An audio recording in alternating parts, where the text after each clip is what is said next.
आप किसको? जीव को बोलेंगे जलाकाश। क्या बोलेंगे? हाँ, तो वो मटका ले लो और उसी मटके में पानी भर दो। अभी क्या भरना है? पूरा भर दिया पानी, रख दिया ऊपर, गर्मी के दिन है ऊपर। तो जल भी हो गया उसमें, जल के अंदर आकाश भी है ना, और सूरज का प्रतिबिंब भी है। पहले पानी नहीं था, उसमें प्रतिबिंब नहीं आएगा, आप पानी डाल दिया तो क्या क्या है उसमें? पहले कोटस था, पहले कोटस भी था, उसके बाद पानी डाल दिया, जल हो गया। मतलब उसके अंदर आकाश भी है, जल भी है और सूरज का प्रतिबिंब भी है। ठीक है, ये है जलाकाश बराबर जीव। कौन हो गया? ये जीव की व्याख्या। तो यहाँ जो मटके का घट बना ना, मटका बना ऐसा लेयर मट्टी का, उसको समझो स्थूल शरीर हमारा। कौन सा? स्थूल शरीर, पंच महाभूतों से बना हुआ जो मट्टी का बना लेयर है। खाली मट्टी नहीं, उसमें जब कुम्हार मटका बनाता है उसके अंदर पानी भी डालता है, गीला करता है कीचड़, उसमें सूखने के लिए हवा भी है, और आग में उसको मजबूत बनाने के लिए अग्नि भी है। केवल मटके में मट्टी नहीं है, मट्टी में केवल मट्टी है, परंतु मटका जब बनता है उसमें पांचों महाभूत है। वैसे भी हमारा जो ये मसाला, ये जो शरीर बना है, पांचों मसाले हैं इसमें, है ना, अग्नि भी है, इसलिए मटका में पांचों महाभूत है। इसलिए मटका बराबर पंच महाभूत बराबर स्थूल शरीर। समझ आ गया? उसके अंदर खाली जगह कौन है? कूटस्थ है, आगे भी बताया। फिर पानी डाल दिया है, जल। तो जल को क्या बोलेंगे? इसको ध्यान से सुनना है, ध्यान से। उसको बोलना है व्यष्टि अविद्या का बुद्धि में आया हुआ प्रतिबिंब। व्यष्टि अविद्या, अविद्या है ना, अविद्या मतलब कारण शरीर, कारण शरीर का बुद्धि में हुआ आया हुआ प्रतिबिंब, वो जल है। मतलब बुद्धि खाली अकेली बुद्धि नहीं है, बुद्धि से लेकर पूरा सूक्ष्म शरीर में लेना पड़ता है। अगर गीता में कई शब्द आता है मन, कभी बुद्धि, कभी चित्त, कभी अहंकार, अगर खाली मन आ गया बाकी तीनों अपने आप आ गए उसमें, ऐसा अर्थ लेना पड़ता है, ऐसा ही अर्थ लेना है। कई बुद्धि है, कई चित्त है, और मन नहीं, अहंकार नहीं, तो चारों में पकड़ना है। तो बोल दिया बुद्धि क्या है? जल है, जल। बुद्धि क्या है? तो अकेली बुद्धि नहीं, मन भी जल है, बुद्धि भी जल है, चित्त भी जल है, और अहंकार भी जल है। इस जल में अविद्या का आया हुआ प्रतिबिंब, उसको जल समझते हैं। हाँ, उसको जल समझते हैं। हाँ, सूक्ष्म शरीर को जल, पानी। हाँ, जहाँ मटके में पानी उसी में तो प्रतिबिंब आएगा, बाकी तो जगह पे जहाँ पानी नहीं वहाँ प्रतिबिंब नहीं आएगा। जहाँ जहाँ सूक्ष्म शरीर है, अंतःकरण है, उपाधि, वही तो चिदाभास आएगा। आप देखो ईश्वर सर्वव्यापक है, सब जगह पे है ना, परंतु उसका प्रतिबिंब कहाँ आएगा? जहाँ अंतःकरण है वही उसका प्रतिबिंब आएगा, है ना। जहाँ अंतःकरण नहीं है, कारण शरीर नहीं है, अविद्या नहीं है, अविद्या का परिणाम क्या है? अंतःकरण है। इसको कारण शरीर इसलिए बोलते हैं कि वो कारण है। कारण मतलब आधार है, किसका? सूक्ष्म शरीर का और स्थूल शरीर का आधार है। हमारा जो शरीर मिला इसका आधार क्या है? अज्ञान है। अविद्या के कारण हम तो पैदा हो गए। तो कारण शरीर क्या है? अविद्या, और उसका परिणाम क्या है? सूक्ष्म शरीर और स्थूल शरीर। हमारे तीन शरीर है, स्थूल शरीर, सूक्ष्म और कारण। तीनों शरीरों की तीनों बीमारी है, तीन। स्थूल शरीर की बीमारी क्या है? व्याधि, व्याधि, कोई बीमारी हो गई, डिसीज हो गया, कोई रोग, व्याधि। सूक्ष्म शरीर की बीमारी आधि, आधि माने मानसिक दुख, मानसिक दर्द भी होता है ना, वो तो व्याधि से भी बड़ा मजबूत है। और कारण शरीर की बीमारी है उपाधि। क्या है? मैं शरीर हूँ, मैं परिचिन्न हूँ, मैं अमुक नाम वाला हूँ, तो आदि, व्याधि और उपाधि, ये तीनों शरीर की तीन बीमारियां हैं, है ना। अगर वो तीसरे शरीर की उपाधि ही खत्म हो गई, ज्ञान हो गया, तो आदि भी नहीं रहेगी और व्याधि भी नहीं रहेगी, खत्म हो जाएगी। इसको दूसरी भाषा में ऐसे समझेंगे, अविद्या, काम और कर्म, ये तीनों के चपेट में तीन शरीर आ गए, तीनों, अविद्या, काम और कर्म। अविद्या किसकी बीमारी है? कारण शरीर की। काम यानी वासना, वासना किसकी बीमारी है? सूक्ष्म शरीर की। और वासना के अनुरूप स्थूल शरीर से कर्म करता है। अविद्या, काम और कर्म के चपेट में तीन शरीर आ गए। अगर अविद्या ही हट गई विद्या के द्वारा, तो काम भी हट गया और कर्म भी हट गया। ये तीन शरीर है। इसलिए हमारा विषय चल रहा था जलाकाश, जीव। तो जीव कैसे कैसे बन गया? जीव में क्या क्या आ गया? स्थूल शरीर आ गया, मटके का आकार, मट्टी से बना हुआ पंचमहाभूतों का। फिर जल आ गया, सूक्ष्म शरीर, कारण के साथ, अविद्या के साथ। और उसके अंदर कूटस्थ भी है और उसके अंदर प्रतिबिंब भी है, चिदाभास। इतनी चीजें आ गए, उसे कहते हैं जीव। अब जीव समझ में आ गया। अब इस श्लोक में भगवान बोल रहे हैं, क्षेत्रज्ञं चापि मां विद्धि। सबके अंदर जो चिदाभास रूपी क्षेत्रज्ञ है, जीव है, वो मुझे ही जानो। मतलब सूर्य बोल रहा है इसको, मटके को, तुम्हारे अंदर जो प्रतिबिंब है वो मैं ही हूँ, परंतु उसको भूल जाओ, बिंब प्रतिबिंब है, मेरे तरफ ध्यान दो। बिंब सत्य होता है क्या प्रतिबिंब सत्य होता है? हाँ, और दोनों में कोई अंतर भी है। दर्पण में देखोगे ना ऐसे करके, तो उल्टा दिखेगा, इधर का कान इधर जाएगा, इधर का आंख इधर जाएगा, तो प्रतिबिंब विपरीत होता है। ऐसे ही संसार कैसा है? विपर्य, विपरीत। हमें बिंब जैसे सूरज का प्रतिबिंब आता नहीं दर्पण में, मटके में, विपरीत।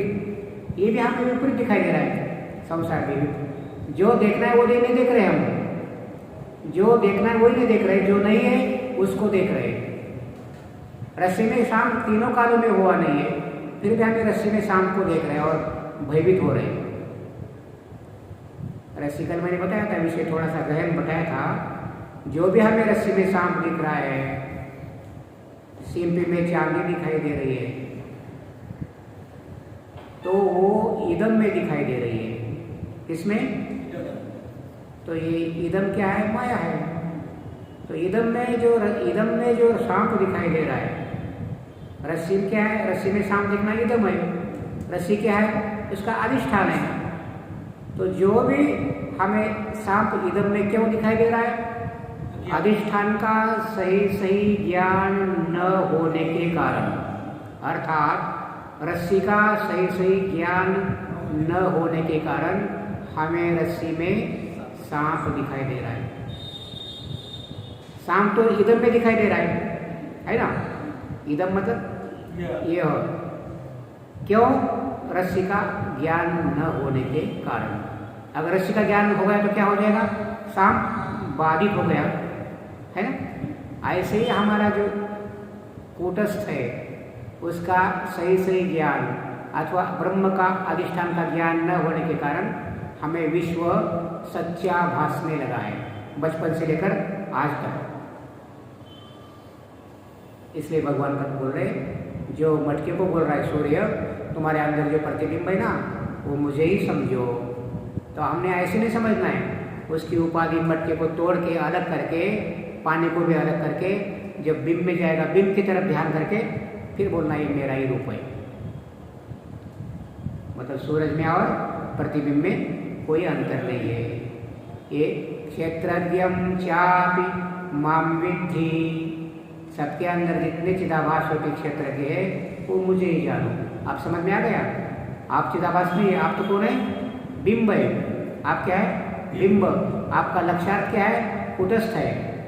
भले शरीर के अंदर है वो, परंतु वो मुक्त है, दिखाई दे रहा है इसे अंदर। जैसे एक पेड़ पर दो पक्षी है, कितने? पहला कूटस्थ, पानी डालने से पहले पानी डाल दिया, प्रतिबिंब आ गया, वो चिदाभास हो गया, हो गए दो पक्षी। एक पेड़ पर दो पक्षी।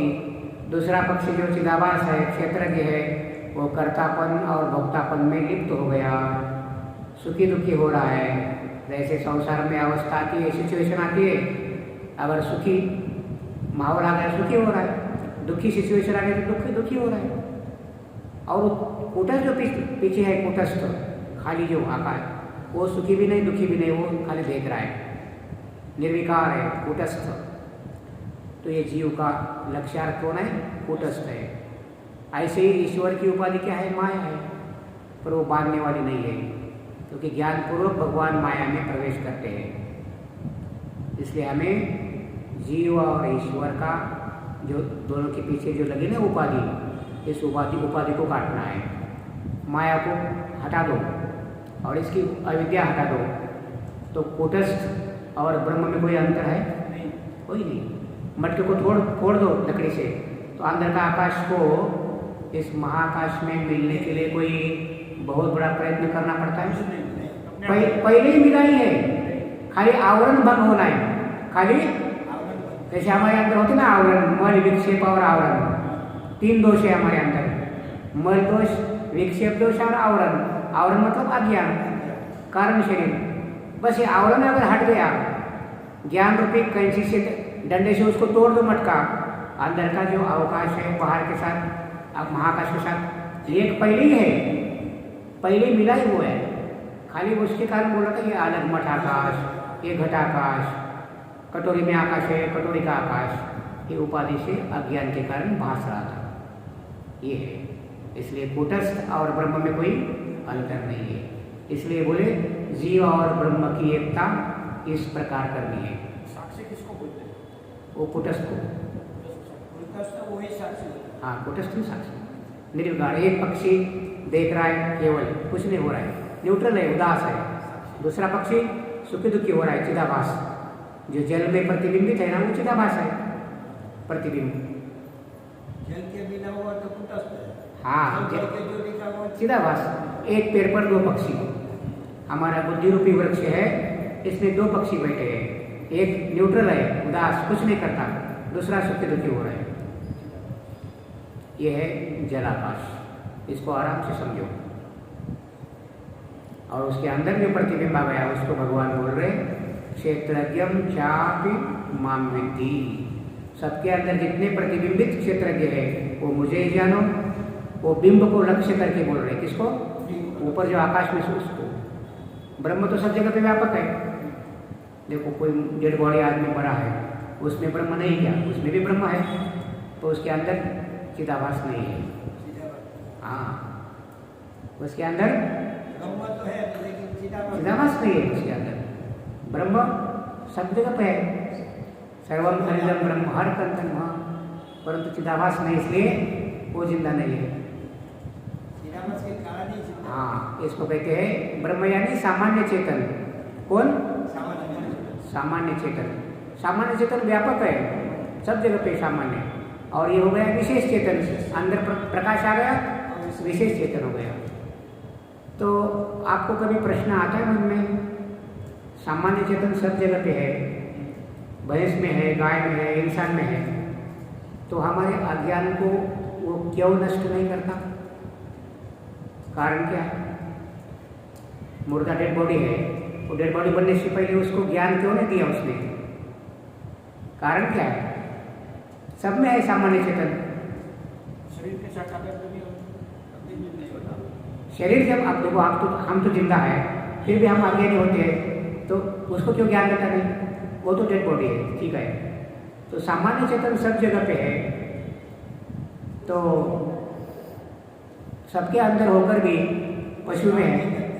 सामान्य विशेष चेतन के बिना कुछ सामान्य चेतन काम माया विशिष्ट चेतन के बाद ही काम होता। हाँ, एक वाक्य बताऊंगा, मेरे पीछे बोलो। सामान्य चेतन अज्ञान का विरोधी नहीं होता। दृष्टांत, एक बहुत बड़ा लकड़ी पड़ा है, बहुत बड़ा लकड़ी है, ऐसा बहुत बड़ा पेड़ है, सागवान, सूखा भी है, बहुत सूखा, 10-15 साल काट के ऐसे पड़ा है। उसके अंदर अग्नि है, तो क्या उसको फिर उसको क्यों जलाता नहीं? क्यों? अंदर अग्नि है ना, डॉर्मेंट स्टेट में है, हिडन स्टेट में है, सुप्त अवस्था में है, अग्नि है परंतु सुप्त अवस्था में है। ऐसे ही सामान्य चेतन सब जगह पे व्यापक है, परंतु अज्ञान का विरोध नहीं होता। अगर उस लकड़ी के साथ कोई माचिस अथवा दूसरी लकड़ी आके उसके ऊपर घर्षण कर दिया, फ्रिक्शन, तो क्या हो जाएगा? आग लग जाएगी। जैसे आपने फिजिक्स लेबोरेटरी में देखा होगा, होता है ना लेंस बिंग होता है ना, बिंग।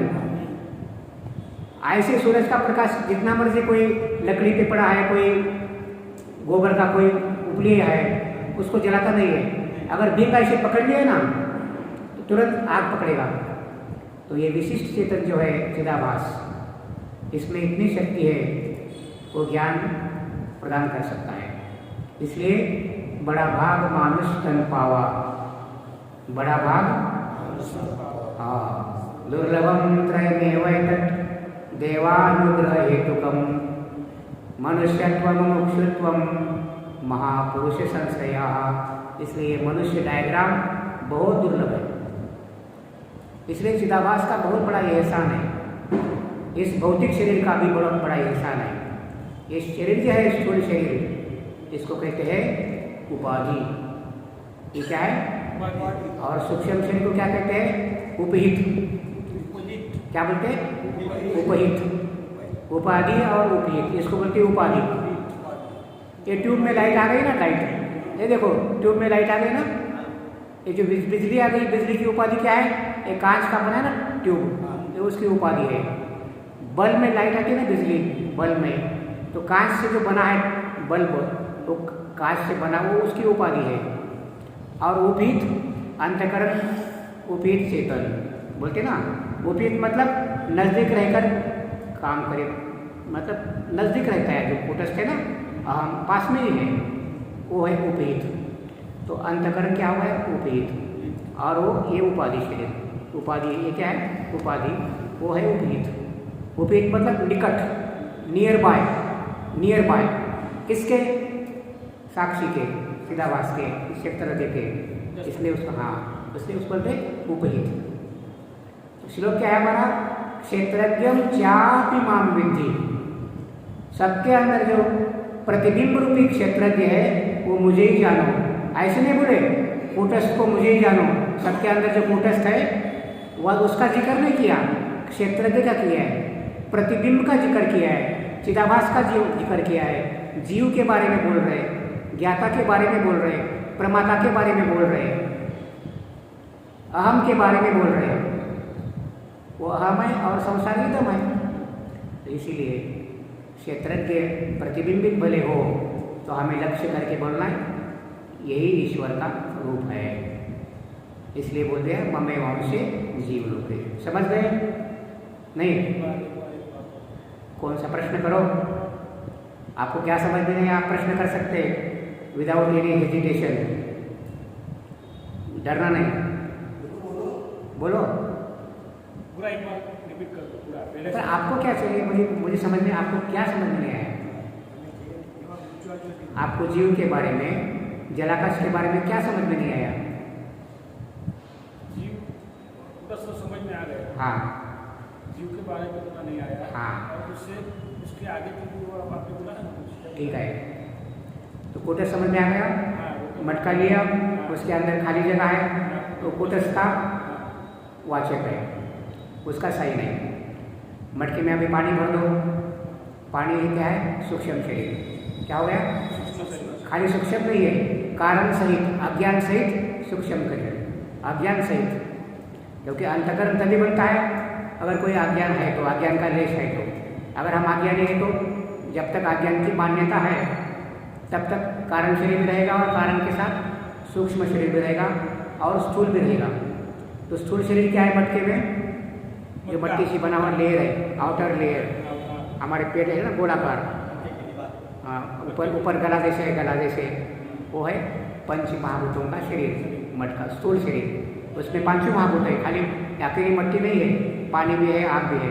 समझ आ गए? पानी डाल दिया, पानी क्या हो गया? कारण शरीर सहित सूक्ष्म शरीर। अब पानी डालने के बाद ऊपर रख दो टेरेस पे, तो क्या हो जाएगा? सूरज का प्रतिबिंब आएगा। आएगा। ऐसे ही सामान्य चेतन जो है सब जगह पे व्यापक है, उसका विशेष चेतन उसमें प्रकाश आ गया। किसका? सामान्य चेतन का। सूर्य तो दृष्टांत के लिए, सामान्य चेतन का ये तो बाहर का दृष्टांत है हमको समझने के लिए। असली क्या है? सामान्य चेतन। क्या बोलते हैं? सामान्य चेतन का विशेष प्रकाश जीव बन गया। जीव बन गया। हाँ, उसका जीव बन गया। हाँ, जो सामान्य चेतन है तो जब वस्तु में भी है, सब जगह सब में है। वो सब जो सामान्य चेतन है, जो जैसे पत्थर है, कोई जड़ वस्तु है, इसमें भी सामान्य चेतन तो होता ही है। सब जगह पे है, परंतु जैसे धरती के पेट से कोयला भी निकलता है और धरती के पेट से कांच भी बनता है, कांच है ना। धरती के पेट से कोयला भी बनता है, निकलता है, सोना भी निकलता है, सोना भी निकलता है। हीरा भी निकलता है। हाँ, कांच जो है, कांच हो, हीरा हो, हीरे का हो, कांच का हो, कोयले का उपादान धरती एक ही है, लेकिन कोयले में प्रतिबिंब नहीं होता कोयले में प्रतिबिंब नहीं होता और कांच में प्रतिबिंब होता है। ऐसे ही हमारी जो बुद्धि है, सूक्ष्म शरीर, शुद्ध सत्वगुण का अंश होने के कारण उसमें वो सामान्य चेतन ब्रह्म का जो निरूप है, भले उसका आकार रूप नहीं है, रंग नहीं, रूप नहीं है, निरूप होकर भी उसका प्रतिबिंब बुद्धि में होता है। ये कारण है। आकाश का भी कोई रूप नहीं है, फिर भी आकाश का भी प्रतिबिंब पानी में आता है। तो निरूप जो वस्तु होती है उसका भी प्रतिबिंब बनता है, क्योंकि तो शुद्ध सत्वगुण के कारण बुद्धि, सूक्ष्म शरीर, तो वो जीव बन गया। समझ गए? और भी कोई दिक्कत? अभी आपने क्या बोला? बुद्धि का, बुद्धि हो, मन हो, चित्त हो, अहंकार। सूक्ष्म शरीर क्या है? सूक्ष्म शरीर हमारा है, सूक्ष्म शरीर जो है उसको बोलते अंतःकरण चतुष्टय। उसमें 4 भाग हो गए, मन, बुद्धि, चित्त, अहंकार, चारों मिलकर अंतःकरण बन गए, अंतःकरण चतुष्टय। वो जल है, वो क्या है? पानी का सिम्टम है, पानी का सिंबल है, पानी, वाटर। अंतःकरण बराबर पानी समझो। एस्ट्रल बॉडी नहीं, मतलब ये सूक्ष्म शरीर है ना, astral body. Astral body is divided into 4 parts, mind, intellect, ego and चित्त। जो है चित्त क्या बोलते हैं? मेमोरी। 4 पार्ट है मेमोरी। तो 4 हिस्से बनकर ये जल बन गया है, उसमें प्रतिबिंब आ गया, उसे कहते हैं जीव। क्या बोल दिया? अगर और एक बाहर का मटका जो बनाई हुई वो तो स्थूल शरीर है ही है। समझ गए जीव? अभी आपने बोला कोयला और कांच की बात किया ना। हाँ, कोयला धरती के पेट से निकला है और कांच जो दर्पण बनता है ना, वो भी धरती से बनता है, परंतु कोयले में प्रतिबिंब आता नहीं हमारा, कांच में आता है। ऐसे ही हमारा जो मन, बुद्धि, चित्त, अहंकार जो सूक्ष्म शरीर है वो शुद्ध सत्वगुण का अंश है। किसका? हाँ, शुद्ध सत्वगुण, इसलिए उसमें प्रतिबिंब संभव है ना। जैसे कोई कीचड़ नाला है, कोई गड्ढा है, पानी भरा पड़ा है, अंदर बहुत कीचड़ है, उसमें प्रतिबिंब नहीं बनेगा। अगर शुद्ध जल है तो उसमें, ऐसे हमारा जो शुद्ध सत्वगुण से बना है क्या? सूक्ष्म शरीर। अब इसके लिए अगली बार आए तो मैं पंचीकरण पढ़ाऊंगा। मैं क्या? पंचीकरण ग्रंथ है, पंचीकरण, वो समझोगे तो ये समझ में आएगा। पंचीकरण वेदांतिक ग्रंथ है, इतना छोटा। तो ये क्षेत्रज्ञम चापि माम विद्धि, सबके अंदर जो चिदाभास है, क्षेत्रज्ञ है, वो मुझे ही जानो, भगवान बता रहे। क्षेत्रज्ञम चापि माम विद्धि सर्व क्षेत्रेषु भारत। सर्व मतलब टोटल क्षेत्र, जितने शरीर है धरती पर, 84 लाख योनियाँ, उनकी जितनी जाति है, सबके अंदर जितने क्षेत्रज्ञ है वो मुझे ही जानो, परंतु बिंब को लक्ष्य करके। ऐसा नहीं कि भारत की 150 करोड़ आबादी है तो 150 करोड़ ईश्वर बन गए, नहीं। बिंब को टारगेट करके हमें समझना है, लक्ष्य को। आपको अगर मैं प्रश्न पूछूं, ज्ञान किसको होता है? आत्मज्ञान चिदाभास को होता है क्या कूटस्थ को होता है? चिदाभास को होता है। हाँ, परंतु कैसे होता है? कूटस्थ को लक्ष्य करके होता है। किसको? हाँ, मति ने लखे जी लखे मति। मति जिसको टारगेट नहीं कर सकती, प्रकाशित नहीं कर सकती उस कूटस्थ को, परंतु कूटस्थ मति को, बुद्धि को प्रकाशित करता है। किस बुद्धि को? शुद्ध बुद्धि को। निर्मल मनजन सो मोहि पावा। इसलिए ज्ञान चिदाभास को ही होता है, लेकिन कूटस्थ को लक्ष्य करके होता है। कूटस्थ पीछे एक पक्षी बैठा है निर्विकार, वो कर्तापन भोक्तापन से लिप्त होता नहीं है। एक पेड़ पर दो पक्षी, ये जलाकाश को लेना, ये पटका, दो पक्षी अंदर है, एक जल में प्रतिबिंबित और एक खाली आकाश कूटस्थ, दो पक्षी है। तो ज्ञान चिदाभास को ही होता है। कूटस्थ को ज्ञान की क्या जरूरत है? पहले ही ज्ञान स्वरूप है वो। परंतु चिदाभास को जो ज्ञान होता है तो कूटस्थ को लक्ष्य करके होता है।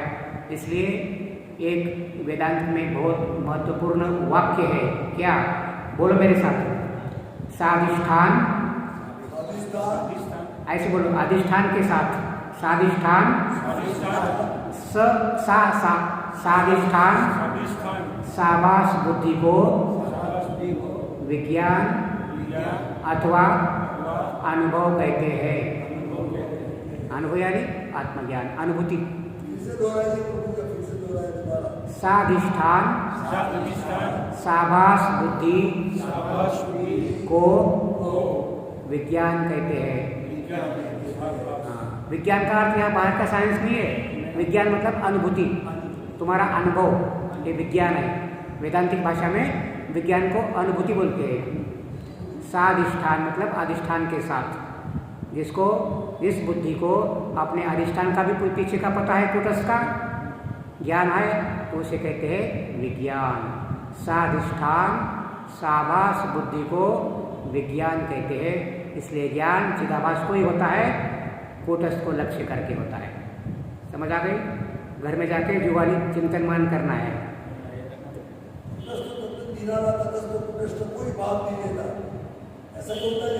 हाँ, कोई बात नहीं लेता, पर उनकी हाजिरी में सब होता है। हाँ, प्रेजेंसी। मेरे पीछे बोलो, मेरे पीछे बोलो। सब में अनुगत होते हुए भी जो निर्विकार अतिक्रांत हो उसे कूटस्थ कहते हैं। और जो कूटस्थ है और उनका चैतन्य स्वरूप है, इसमें क्या फर्क है? कैसे कैसे? जो हमारा जो कूटस्थ बोलते हैं वो और हमारा चैतन्य स्वरूप जो आत्मा है, इस दोनों में क्या फर्क है? फर्क कोई नहीं है। आत्मा और कूटस्थ साक्षी चेतन, इसमें फर्क नहीं है।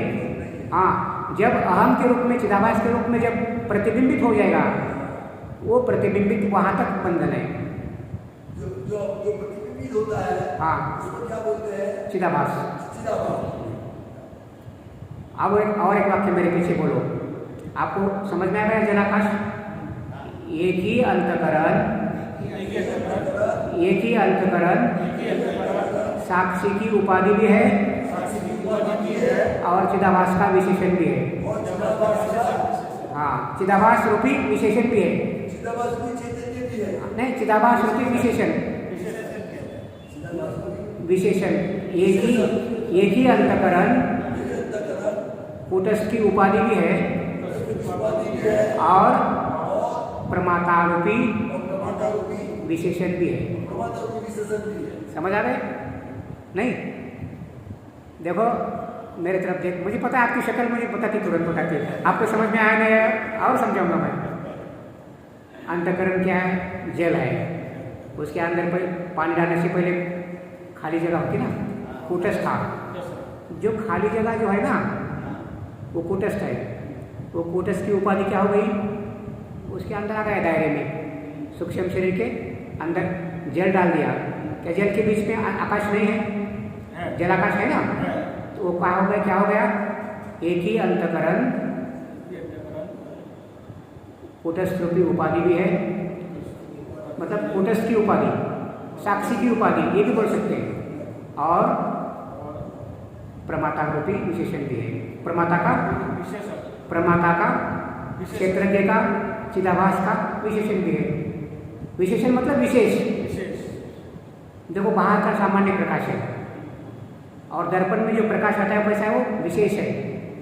दर्पण विशिष्ट प्रकाश, दर्पण के अंदर जो प्रकाश है वो विशिष्ट है ना। बाहर का सूरज का प्रकाश सामान्य है और उसके अंदर क्या है? विशिष्ट है, स्पेशल है। स्पेशल कैसा है? स्पेशल होता तो उसे क्या कहते हैं? विशिष्ट। है। विशिष्ट चेतन। तो क्या बोलते हैं? अंतकरण विशिष्ट चेतन। चेतन विशिष्ट चेतन। बोलते ना। अभी समझ में आ गया? दर्पण में जो प्रकाश होता है, सूरज का पूरा आकाश प्रकाश फैला है दुनिया सामान्य में, होगा। वो सामान्य प्रकाश, और दर्पण के अंदर का विशिष्ट, खास, स्पेशल। हाँ, आप बोलो, एक ही अंतकरण, कूटस्थ की उपाधि भी है और चिदाभास का विशेषण भी है। चिदाभास का विशेषण भी है। हाँ, इसका मतलब ये हुआ स्वामी जी, इसका मतलब ये हुआ कि अपन अंतःकरण में दो प्रकार की वृत्ति पैदा होती है। एक वृत्ति ऐसी होती है वो भोग के पदार्थ के साथ मिल जाती है, और एक वृत्ति ऐसी होती है वो वृत्ति को देखने वाली होती है, वो उससे जुड़ नहीं जाती, मगर जो वृत्ति भोगाकार है उसको वो देखती है। बराबर है। तो जो देखती है उसको हम क्या बोले? कूटस्थ बोलो, कुटस्थ बोले। साक्षी। कुटस्थ बोलो, साक्षी बोलो। बुद्धि का साक्षी। कुटस्थ तो बोलो, साक्षी बोलो। हाँ, तो आपको इसको इसी के आगे बताऊंगा। इसी को आपके जो सेंटेंस बताया उसकी लिंक को आगे करके बताता हूँ मैं। और जो भोगाकार वृत्ति हो गई है, जो भोगों के साथ वो मिली गई है, उसको क्या बोला जाता है? त्रिपुटी। भोक्ता, भोक्ता, भोग्य, भोग। त्रिपुटी में आ जाती है। भोक्ता, भोग्य और भोग, त्रिपुटी। तो वृत्ति बनने से पहले भी साक्षी मौजूद है और वृत्ति बनने के बाद भी है, उसका कोई परिणाम नहीं है। अच्छा, रामायण में एक बात दुआ छुपा है, इसके बारे में थोड़ा प्रकाश डाले। एक राम दशरथ के डोले, एक राम गड़गड़ पे डोले, एक राम से सारा जगत प्रसारा, और एक राम में सब सबसे ज्यादा। 4 प्रकार के राम हैं। जगत प्रकाश्य प्रकाशक राम, तुलसी रामायण। जगत प्रकाश्य प्रकाशक राम, प्रकाश्य श को ये जोड़ दिया, आदर्श है, मतलब ये दृश्य है जो इदम रूप में है, जो ऑब्जेक्ट है, जो परिवर्तनशील संसार है, वो सब प्रकाश्य है। भले कान का विषय शब्द हो, शब्द प्रकाश्य। नाक का विषय कोई गुलाब का फूल है, सुगंधी, प्रकाश्य। आंख का विषय रूप है, प्रकाश्य। बदलने वाला होगा उसको प्रकाश, बदलने वाला होगा प्रकाश। बदलने वाला, बिल्कुल। पंच विषय जो है, शब्द, स्पर्श, रूप, रस, गंध, ये सब प्रकाश्य। अब इसका प्रकाशक कौन? चिदाभास। यहाँ प्रकाशक बन गया, वो भी एक राम है। क्या है? वो एक राम भी है, प्रकाशक। और दशरथ राजा के घर में जो आकार में आए थे अवतार लेके, वो भी सगुण ब्रह्म, वो भी एक आकार राम है। और ये जो प्रकाश्य, प्रकाशक और प्रकाशन, ये त्रिपुटी द्वारा जो हमारे अंदर काम करता है संसार का, इनके पहले केवल सामान्य प्रकाश था, वो भी एक सबसे निराला, वो भी राम है, जिसको बोलते हैं ब्रह्म, निरुपाधिक तत्व, जिसकी कोई उपाधि नहीं है, निरुपाधिक ब्रह्म, जिसको बोलते हैं विभू। क्या बोलते हैं? विभू। वो है सबसे निराला राम। निर्गुण शुद्ध ब्रह्म। हाँ, निर्गुण शुद्ध ब्रह्म, निरुपाधिक। निरुपाधिक। हाँ, ईश्वर की तो माया है, ईश्वर से भी परे, ईश्वर से भी परे। परे।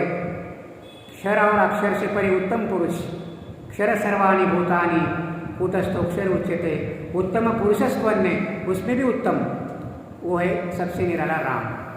और जो घट घट में राम है, चिदाभास के रूप में, अहम के रूप में, वो भी राम है।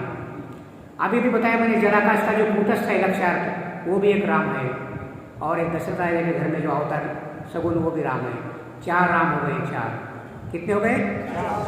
चिदाभास रूपी प्रकाशक राम, कूटस्थ रूपी, वो भी उपाधि है कूटस्थ की, साक्षी की उपाधि राम, निरुपाधिक राम 3, और चौथा राम है जिन्होंने अवतार लिया था, सगुन ब्रह्म। 4 राम। हाँ, 4 राम है। प्रकाशक, प्रकाशन और प्रकाश्य। इसके ऊपर है केवल प्रकाश। देखो, प्रकाश्य है ना, उसमें से ये निकाल दो, ये क्या बच गया? प्रकाश हो गया। प्रकाशक में से न निकाल दो, न, और प्रकाशक में से क निकाल दो, त्रिपुटी खत्म हो गई। प्रकाश, प्रकाश, प्रकाश, ये ज्ञान होने के बाद, ये ज्ञान होने के बाद त्रिपुटी खत्म हो गई, तो सामान्य प्रकाश हो रही है, इसमें कोई फर्क नहीं रहा। ऐसे ही जीव और ब्रह्म की एकता होती है।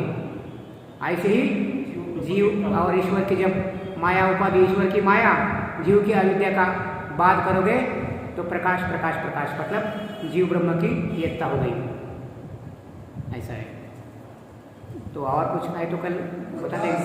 प्रकाश, प्रकाश्य और प्रकाशक, हाँ। ये दोनों ही गिर जाती है हाँ, त्रिपुटी खत्म होती थी ज्ञान की बात।